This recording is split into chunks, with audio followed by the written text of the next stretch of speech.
नमस्कार दोस्तों, BPN news channel में आपका बहुत बहुत स्वागत। मैं Rakesh Kumar, creative director BPN news Haryana. साथियों, जैसे हम आपको देश की, प्रदेश की, क्षेत्र की सभी खबरों से अवगत कराते रहते हैं और नवंबर में संपन्न हुए पंचायती चुनाव के बारे में हम दिखा रहे हैं, जो आपके हरियाणा की खबरों को दिखा रहे हैं। गांव-गांव में सरपंचों से पूछ रहे हैं कि जो उनके वादे थे चुनाव से पहले, क्या वो अभी उस वादों पर खरे उतर रहे हैं या उनका कुछ मन बदल गया है। तो आज इसी कड़ी में हम गाँव कैराका में हैं और गांव कैराका में डॉक्टर जावेद सरपंच हैं, जो अभी नवनियुक्त हैं, अभी निर्वाचित हुए हैं। हम उनसे जानना चाहेंगे कि वो गांव के बारे में, विकास को लेकर के क्या सोचते हैं और उन्होंने क्या अभी कुछ प्रारंभ किया है या नहीं अभी। सरपंच साहब नमस्कार। नमस्कार जी। आप सरपंच बने, उसके लिए आपको बहुत बहुत बधाई। शुक्रिया, धन्यवाद। शुक्रिया आपका यहाँ आने के लिए शुक्रिया जी। बहुत बहुत धन्यवाद। तो अगर विकास कार्यों की बात करी जाए तो मैं आपसे जानना चाहूँगा कि आप फर्स्ट प्रायोरिटी आप किसको देंगे विकास को, कहाँ से आप लेकर चलेंगे विकास को? सबसे पहला जो विकास का हमारा रास्ता है वो स्कूल को लेकर के है। स्कूल का लेवल को दुरुस्त करने का है जी। और सबसे पहले वहीं से हम शुरू करेंगे। पढ़ाई का मामला ठीक होगा तो चीज़ें खुद ठीक होंगी सर यहाँ पे, क्योंकि यहाँ पे हमारे गांव के ही नहीं, आसपास के गांव के भी काफ़ी बच्चे यहाँ पे आते हैं स्कूल में, जिनमें बेटियां भी काफ़ी आती हैं। आपका स्कूल कितने क्लास तक, कहाँ तक है आपका स्कूल? स्कूल हमारा बहुत पहले से ही ये क्लास 12 तक का है, क्योंकि हाँ ये यहाँ पे आसपास गाँव में भी सुविधा नहीं है। यहाँ पे है, बेटियाँ बहुत पढ़ने यहाँ पे आती हैं। सरकार ने एक मुहिम चलाई हुई है कि बेटियों को बस से लेके आना है, बस से छोड़ के आना है जो बाहर गाँव से आती है। मैं उस सुविधा के लिए सरकार को शुक्रिया बोलता हूँ और वो अच्छी सुविधा है। अच्छा, आपको मिली हुई सुविधा है? हमारे गाँव में मिली हुई। जो नियर बाई के जो गांव हैं, उनके गांवों से बच्चियों को लेकर आती है बस और छोड़ के भी आती है? बिल्कुल ठीक है। जितनी बेटियाँ यहाँ आती हैं बाहर से, उनको लेके आती है और उनको सेफली छोड़ के आती है जी। ये तो एजुकेशन का लेवल तो सत्र तो फिर मेरे ख्याल आपके गांव का ठीक ही होगा, अगर महिलाओं की, लड़कियों की बात की जाए, बेटियों की बात करी जाए तो। ठीक है, पहले से बेटर है, लेकिन उसको और दुरुस्त करने की जरूरत है उसको। हमारा टारगेट इस बार क्लास 12 के जो एग्ज़ाम होने वाले हैं उन पे बहुत फोकस है हमारा है, और हम ये सुविधा की बात कर रहे हैं कि बच्चों का अलग से ट्यूशन की सुविधा करें। हमने जो प्रयास किया है, मैंने और मेरे वकील साहब भाई बैठे हैं यहाँ पे, जिनका बहुत अहम रोल रहा है इस मुहिम में, कि हम, क्योंकि जो बच्चे 12वीं क्लास के बाहर गाँव से आते हैं, उन्होंने ये डिमांड की है कि हमको एक्स्ट्रा क्लास दी जाए, ट्यूशन दिया जाए जी, जो कि स्कूल में यहाँ देना मुनासिब नहीं है। तो हम ऐसा कर रहे हैं कि जो उनके गांव में जो अच्छा शिक्षक है, बढ़िया है, बेटी और बेटियों के लिए मेल टीचर अलग, फीमेल अलग, तो उनका ट्यूशन हम शुरू कराएंगे उनके गाँव में और उनको पेमेंट हम अपने पास से करेंगे। Very good. देखो कितनी अच्छी, कितनी बड़ी और कितनी बढ़िया बात करी सरपंच साहब ने कि बेटियों के लिए हम ट्यूशन अपनी तरफ से कराएंगे और हम खुद ही पेमेंट करेंगे उनकी। दूसरा क्वेश्चन मेरा आपसे महिलाओं की तरफ ही मैं फिर करूंगा आपके इशारा कि भाई जो स्वास्थ्य की बात है, मेवात के नज़रिए से क्या किस तरीके से महिलाओं के स्वास्थ्य के नज़रिए से क्या देखते हो आप, क्या कहोगे इसके बारे में? स्वास्थ्य के लिए यहाँ पे पहले काफ़ी बेहतर हो गया था एक मामला। हमारे यहाँ पे नूह में एक मेडिकल कॉलेज की स्तर पे, लेवल पे एक हॉस्पिटल बनाया गया था यहाँ पे, जिसके अंदर डॉक्टरों का बहुत बढ़िया लेवल था उस टाइम पे, मशीनें भी काफ़ी थी यहाँ पे। अभी आसपास में कोई तकलीफ होती है, परेशानी होती है, तो यहाँ पे या तो अलवर जाओ प्राइवेट में, या सोना या गुड़गांव जाओ, और जो बहुत महंगा पड़ता है। यहाँ पे तो लोग बीपीएल से भी नीचे अपना जीवन जी रहे हैं, और जो वाकई में ये रियलिटी है। मैं ऐसा नहीं कह रहा कि मैं कोई बात कहने वाली के ऐसे ही बोल रहा हूँ इस चीज़ को, मैंने देखा इस चीज़ को नज़रिए। तो हमारे यहाँ पे तो हेल्थ का जो लेवल है इतना गिर गया है कि अगर कोई फीमेल को डिलीवरी होनी है तो हॉस्पिटल में मेल डॉक्टर उसको चेक करते हैं, डिलीवरी कराते हैं, जो शर्म की बात हमारे लिए है।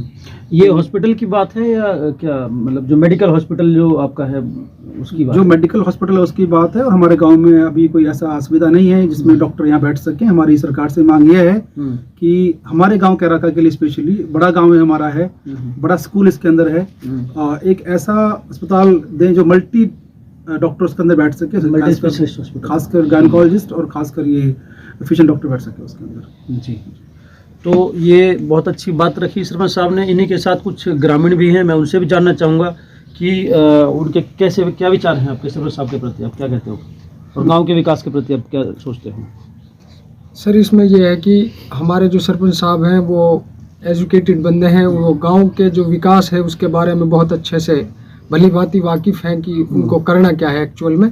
तो शुरुआत यह है कि सरपंच साहब ने एक जो मुहिम स्कूल के रिगार्डिंग, हमारे गांव में जो स्कूल के रिगार्डिंग जो एजुकेशन में जो डिफ़िकल्टीज थी, जो समस्याएं बच्चे जो फेस कर रहे थे, टीचर्स जो टाइम पे नहीं आते थे, जिस दिन से सरपंच साहब हमारे अपॉइंट हुए तो उस दिन से उन्होंने बहुत अच्छी एक शुरुआत करी है कि स्कूल के टीचर्स जो हैं वो टाइम पे आ रहे हैं, और जो पढ़ाई का जो लेवल है, अब जो 12th के एग्जाम जो बच्चों के अब सामने आ रहे हैं उसके रिगार्डिंग सरपंच साहब ने काफ़ी जो है ध्यान दिया हुआ है स्कूल के ऊपर कि भाई। तो सरपंच साहब विजिट करते हैं स्कूल में कि अपना आप ही उन्होंने सर अध्यापकों ने सोचा कि यार अब परिवर्तन हुआ, सरपंच बदला, हम खुद ही टाइम चेंज कर ले या खुद ही अपना नियम बदल ले? नहीं, उसमें ये है सर, सरपंच साहब वहाँ टाइम पे विजिट करते हैं। विजिट करते हैं? हाँ, विजिट करते हैं, गुड। जाते रहते हैं टाइम टू टाइम। जब भी सरपंच साहब को मौका लगता है, जो टाइम उनको उचित समझते हैं उस हिसाब से, तो उस दिन से जो है टीचर्स जो लापरवाही बरत रहे थे वो अब टाइम पे आने शुरू हो गए हैं।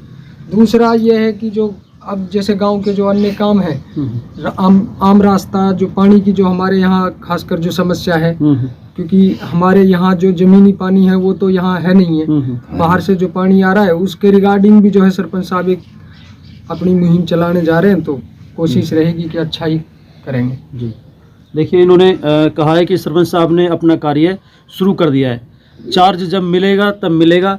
उन्होंने अपना कार्य शुरू कर दिया, उसमें असर भी दिखने लगा है। ये ग्रामीण कह रहे हैं, साथ में बैठे हैं भाई साहब, क्या नाम बताया आपने? मुश्ताक एडवोकेट मुश्ताक जी है, ये भी एक पेशे से वकील हैं। तो इन्होंने बताया कि गांव के विकास की जो प्रगति है उसकी तरफ तो एक इशारा हो चुका है। जो एजुकेशन सबसे महत्व होता है वहाँ से शुरुआत सरपंच साहब ने कर दी है। इन्हीं के साथ कुछ और भी ग्रामीण साथी, मैं उनसे भी जानना चाहूँगा कि उनको सरपंच साहब जो आए हैं नवनियुक्त, क्या कहेंगे उनके बारे में आप? क्या नाम है बाबा आपका?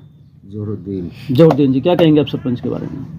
सरपंच के बारे में यही कहेंगे जी, अच्छा काम कर रहा है और अच्छा ही करेगा आगे। उम्मीद है आगे भी अच्छा करेगा? बिल्कुल, आगे भी अच्छा ही करेगा, कर रहा है अच्छा ही। अच्छा, अभी फिलहाल से शुरुआत कर दी उन्होंने। जी बाबा जी, क्या नाम आपका?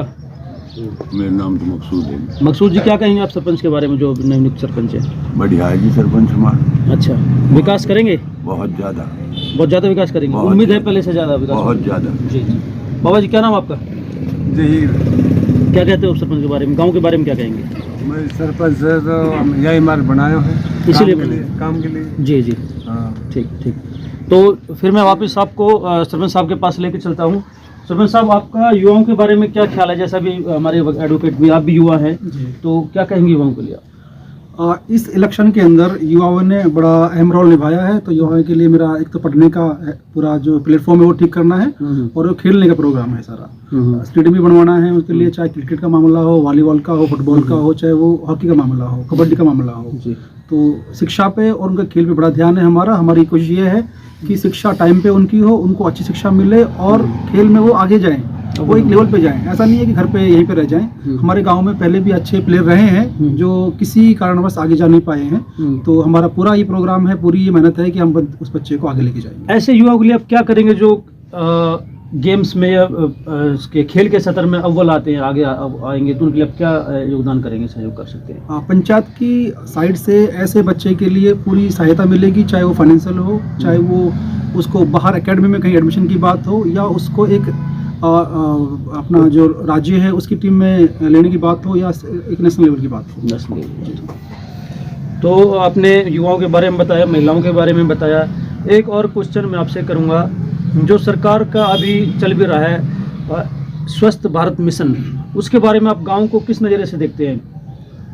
आप आयुष्मान की बात कर रहे हैं, जो कार्ड ये नहीं, मैं बात कर रहा हूँ आपसे स्वस्थ भारत मिशन, यानी साफ सफाई की जो व्यवस्था, आप किस तरह नज़रिए से देखते हैं? क्या सत्र है आपका और क्या आगे करेंगे? साफ सफाई का माहौल हमारे गांव में बिल्कुल ठीक है। आप अभी देख लीजिए, अभी तो हमारे पास चार्ज भी नहीं आया है, और हमने गांव की जो साफ सफाई का मसला लेके चले उस चीज़ को, और जितना भी हो पाएगा गांव में गंदगी का मामला बिल्कुल ख़त्म करेंगे हम इस चीज़ को। मेरी आज ही अपने जो ब्लॉक के वीडियो साहब उनसे बात हुई है, मैंने उनसे 4 लोग और मांगे हैं सफाई कर्मी एक्स्ट्रा, और उनको सारे जो उनका सामान होता है काम करने का वो सब मांगा है, तो जल्दी मुझे मुहैया कराया जाएगा। गांव में पूरा सही रहेगा उसको। जी। और जो गरीब परिवार हैं, आप उनके बारे में क्या सोचते हैं? गरीब परिवारों की जो बात है, हमारे गांव के अंदर BPL जो बिलो पॉवर्टी जो लाइन होती है, उससे भी काफ़ी नीचे लोग अपने जो ज़िंदगी को लेके चल रहे हैं। किसी मकान की छत नहीं है, किसी पर मकान ही नहीं है, किसी का बच्चा ऐसे ही घूम रहा है, किसी का बच्चा स्कूल जा ही नहीं रहा है किसी का। तो BPL का जो मामला है, BPL के मामले को ऊपर भी लेकर आना है। आज अगर वो BPL में है तो किसी कारणवश है, अगर उनको निकालना भी पड़ेगा उस चीज़ से, गरीबी रेखा से बाहर बिल्कुल निकालना पड़ेगा उनको, और उसका एक ही रास्ता है, वो शिक्षा है, कोई और रास्ता नहीं है उसका।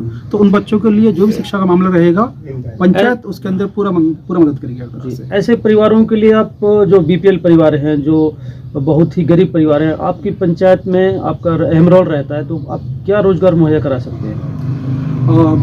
फिलहाल तो एक अपना सरकार की तरफ से होता है जो अपना मनरेगा स्कीम होता है, इसका भी है। किसी हमारे आसपास 1-2 फैक्ट्री भी यहाँ पे हैं। हालांकि मैं बिल्कुल उस चीज़ में एग्री नहीं हूँ कि हमारे बच्चे फैक्ट्री में काम करें। हम तो ऑफिस लाइन के बच्चे तैयार करना चाहते हैं अपने गांव के अंदर। तो फिलहाल ये कि एक लेवल यहाँ तक भी ठीक है, चलो मनरेगा हो गया, ये हो गया, फिर आगे उनके जो बच्चे हैं उनको पढ़ाने का काम करेंगे और उनको फिर आगे लेके चलने का काम करेंगे। जी। अंतिम सवाल मेरा आपसे है कि आप चैनल के माध्यम से क्षेत्र की जनता को क्या संदेश देना चाहेंगे? एक ही मेरा रिक्वेस्ट है पूरी जनता से, पूरे मेवात की जनता से, पूरी आवाम से, कि जिसने वोट दी या नहीं दी इस मामले को ले मत चलो। सरपंच बनाया है, सबका सरपंच हो गया है, सबने वोट दी है, सबके काम करो, सबके जायज़ काम करो, किसी का भी साथ मत दो गलत काम के लिए, मत गलत होने दो, और एक होके रहो, आगे बढ़ो, मिलके रहो, अपने काम सब कराओ। जी, बहुत अच्छा। सरपंच साहब ने देखो बहुत सारी बातें बताई, और सबसे ज़्यादा इन्होंने प्रेशर जो डाला है, बार बार बोल रहे हैं कि मैं एजुकेशन के क्षेत्र में गांव को आगे ले जाऊंगा, अव्वल नंबर पर लाऊंगा। और रही बात बेरोजगारी की, जो लोग बेरोजगार हैं परिवार, जो बीपीएल परिवार आज हैं, मैं उनको चाहूँगा कि बीपीएल के स्तर से ऊपर आएँ, ना कि बीपीएल की जो बिलो पुअर लाइन होती है उसके नीचे जाएँ। मैं कोशिश करूंगा कि वो लोग ऊपर आए, उनको चाहे मनरेगा में रोजगार देने की बात हो या आसपास के क्षेत्र में जो हमारे यहाँ कंपनियां उनमें जाके पर्सनली उनको रोजगार दिलाने की बात हो। बढ़ते कदम, सच्चाई कलम, क्योंकि देश का सच दिखाते हैं हम। Creative director, Haryana.